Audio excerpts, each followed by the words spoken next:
Azizlar, bizda yana mehmon borlar. Xabaringiz bor. Bugun aynan mamlakatimizda juda ham katta tarixiy jarayon boshlandi. Hozir kelgan mehmon bilan tanishtirib o'taman. Nuriddin Najmiddinov, Namangan viloyat statistika boshqarmasi ro'yxatga olish jarayonlarini tashkil etish va o'tkazish bo'limi boshlig'i.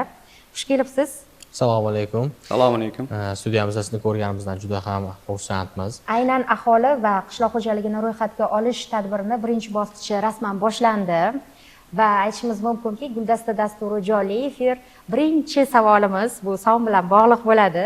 Ana ayni paytda 18 dan 23 daqiqa o'tganini ko'rsatyapti va shu ma'noda hozirgacha qancha bir aholi ro'yxatdan o'tgani haqida ma'lumotlar bormi? Hop. Avvalo assalomu alaykum. Bu tarixiy jarayon bugundan boshlab start berildi.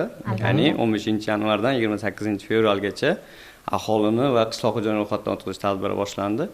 15-31 yanvar kunlari internet tarmog'i, ya'ni census.stat.uz sayti orqali ro'yxatdan o'tish boshlandi. Hozirga qadar respublikamiz bo'yicha 1 milliondan oshiq aholi ro'yxatdan o'tdi. Hop, viloyat bo'yicha raqamlar keladigan bo'lsak, hozirgi vaqtda, ya'ni jarayonda mutaxassislar tomonidan bu ma'lumot tayyorlanmoqda va bir necha daqiqalardan so'ng e'lon qilinadi. Juda ham ajoyib. Umuman olganda qanday bo'lyapti jarayonlar? Jarayon juda qizg'in boshlandi. O'zimiz birinchi bizga tajriba bo'lganligi sababli kechqurun 12 dan so'ng shu jarayonni bevosita statistika tizimi xodimlari tomonidan amalga oshirish boshlandi. Ya'ni xonadon oila a'zolarimizni to'ldirdik. Juda saytlarimiz, platformalarimiz yaxshi ishlamoqda hozirgi kunda. Bunda ro'yxatdan o'tishda bitta talab etiladigan narsa fuqarolarimiz tomonidan One ID tizimidan ro'yxatdan o'tib olishlari kerak yoki mobil ID tizimidan ro'yxatdan o'tgan bo'lishlari lozim. Shu ro'yxatdan o'tganlardan so'ng bizning o'sha, ya'ni census.stat.uz platformamizda avtomatik tarzda xonadondagi oila a'zolari integratsiya bo'lgan holatda ma'lumotlar shakllanadi. Va qolgan savollarga bevosita ko'rsatilgan variantlarni tanlagan holatda savollarni to'ldirib serverga yuborishlari mumkin. Yuborilgandan so'ng maxsus guvohnoma aniqqa chiqadi. Siz aholi va qishloq xo'jaligi ro'yxatdan o'tdingiz degandagi xabarnoma sertifikat chiqadi. Shu sertifikat saqlab qo'yiladi.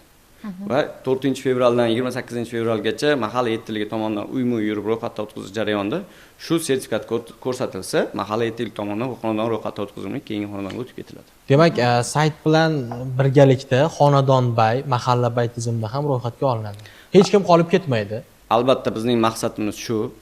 Har bir chekka qishloqlarimizda, ovullarimizda istiqomat qilayotgan fuqarolarimizni ham qamrab olib, to'liq ro'yxatdan o'tkazish kerak. Bundan ko'zlangan maqsad avvalo aholi sonimizga aniqlik kiritish va o'sha hududlarimizni rivojlantirish uchun muhim ma'lumotlar bazasi shakllanadi. Asosiy talab etiladigan jarayon o'sha mana shu tarixiy jarayonda aholini faol bo'lishlari, bunga e'tiborli bo'lishi. Umuman shu kunga qadar ham juda ham ko'p targ'ibot tadbirlari amalga oshirildi. Deyarli hamma xabardor va bu jarayonlarda faol bo'layotganlarga alohida minnatdorchilik bildiramiz va yana aholi nimalarga e'tibor berishlari kerak? Avvalambor o'sha aholi savolnomalarni to'ldirayotganlarida avvalo shu o'zlari to'g'risidagi haqiqiy ma'lumotlarni, ya'ni xonadonlaridagi, mahallalardagi yaratilgan shart-sharoitlar, infratuzilmalari, uy-joylarni ta'minlanish darajalari, bandlik darajalari to'g'risidagi ma'lumotlarni qanchalik to'g'ri to'ldirilsa, ushbu hududlarni rivojlanish uchun dastur qabul qilinadi. Ya'niki ish bilan band bo'lmagan mahallalar bo'lsa, shu joylarga ish o'rinlari yaratiladi. Yokida suv tarmoqlari, gaz tarmoqlari tortilmagan hududlar bo'lsa, shu joylarga suv, ichimlik suvlarini ta'minlash choralari ko'riladi. Bizga SMSlar ham kelyapti fuqarolardan. Assalomu alaykum, mutaxassisimga savol bor edi.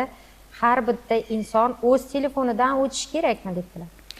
Albatta, bu jarayonda har bir fuqaro o'z telefonidan yoki kompyuter orqali o'sha internet tarmog'iga kirib, census.stat.uz saytiga 15-dan 31-yanvar kuni o'zlari to'g'risidagi ma'lumotlarni yuborishlari lozim.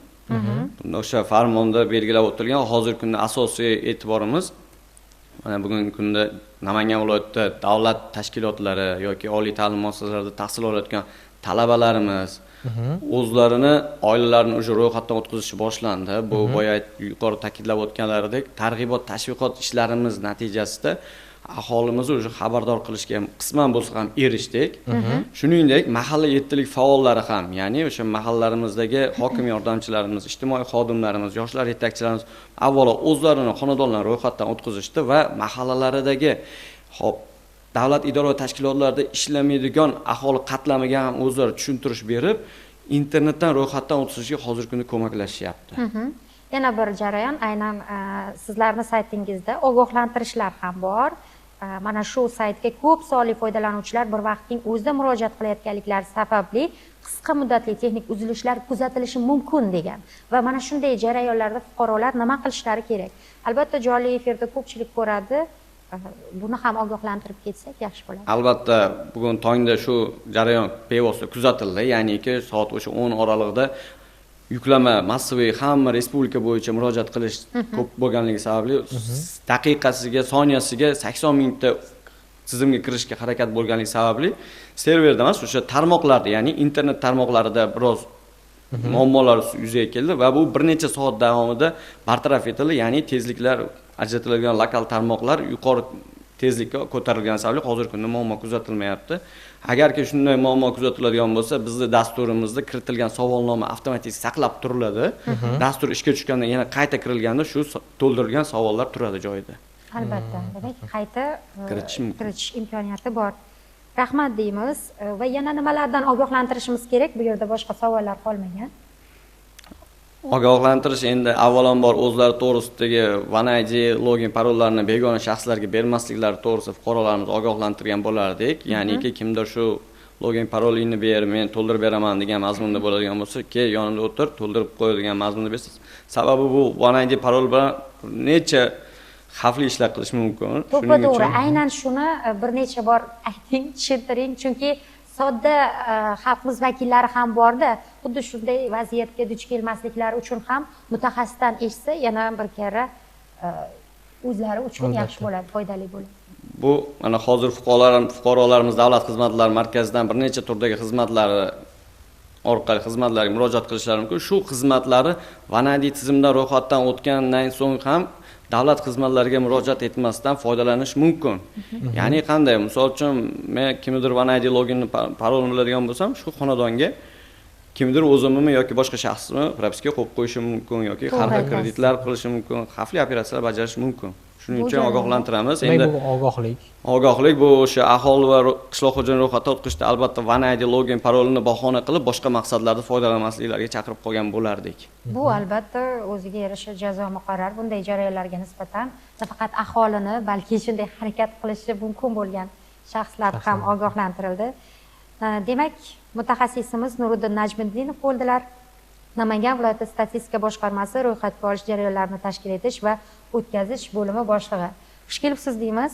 Rahmat. Yana bir bor rahmat deymiz tavsiyalar, ogohlantirishlar uchun va endi deyarli har kuni 17 kun davomida birgalikda jarayonlarni to'g'ridan-to'g'ri efirlarda eng so'nggi ma'lumotlarni Guldasta dasturida kuzatishda davom eting azizlar va yana bir bor sizlarni faollikka chorlab qolamiz.